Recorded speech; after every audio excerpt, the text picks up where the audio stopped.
All right, question 77. Testing the area model. So Nina decided to see if thinking about finding area would help find other probabilities.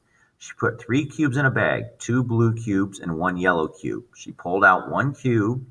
She pulled 1 cube out, put it back in the bag, and then drew another. So for part A, use a systematic list or probability tree to organize the possible color combinations she could draw. How many are there? So we want to talk about what is the probability of a blue and a blue. So I'm going to draw a tree that gives me the probability of a blue and a blue. So a couple things to remember here. In this bag, we have 2 blues and 1 yellow cube. All right, well, I'm going to go to this. So here's what we have. We have 2 blue cubes. So I have a blue cube, a blue cube, and then I have a yellow cube. Hold on, make sure that was yellow. Yep, yellow. All right. So this is her first pull. She could get a blue, or a yellow. Then she puts it back in the bag and she pulls out another one. So now this is going to represent her second pull. So her first pull, let's say she got one of the blues. Well, the second time she reaches in, she could get a blue. She could pull out the second blue, or she could pull out the yellow. All right. Now, what if she got the other blue cube on her first draw? Well, her choices would be, because remember, she put the cubes back, she could get a blue cube, she could get a blue cube, or she could pull out the yellow cube. So now let's say on her first pull, she got a yellow cube. All right, she puts it back. So now she reaches in again. She could pull out the first blue cube, she could pull out the second blue cube, or she could pull out the yellow cube. So I think these are all the possibilities of what would happen, this being her first pull, and then the 3 different things she could do on her second pull.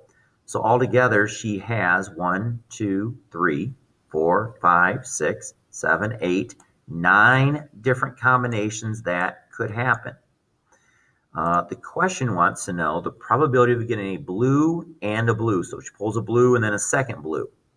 All right, well, if I do that, here would be one chance of getting a blue and a blue. Here's another chance of getting a blue and a blue. Here is a chance of getting a blue and a blue. And here's another way of getting a blue and then the second pull another blue. I think that's all the combinations because this would be a yellow first. So out of the 9 different choices, 4 of them, she could get a blue on her first turn and a blue on her second turn. So it'd be 4 ninths. So for part A, the probability of getting a blue and a blue would be 4 ninths. So there's part A. Let's see, part B. This time, Nina makes a table at the right. Based on the table, what is the probability of drawing 2 blue blocks? That is this the same probabilities we found in A?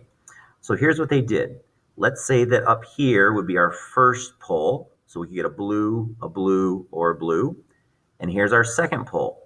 Because remember, they put them back in. There's a blue one in the bag, a blue one in the bag, and a blue one in the bag.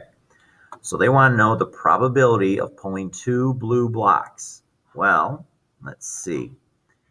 Here would be a blue and a blue. Here is a blue and a blue. There's a blue and a blue. And there's a blue and a blue. So what's the probability of that? Well, we have 1, 2, 3, 4, 5, 6, 7, 8, 9 different combinations. Of those 9 combinations, 4 of them would be a blue and a blue. So the same thing we found out with our probability tree. All right, so remember, we talk about we can use either of these. It depends on which one you like, but we'll get the same answer every time.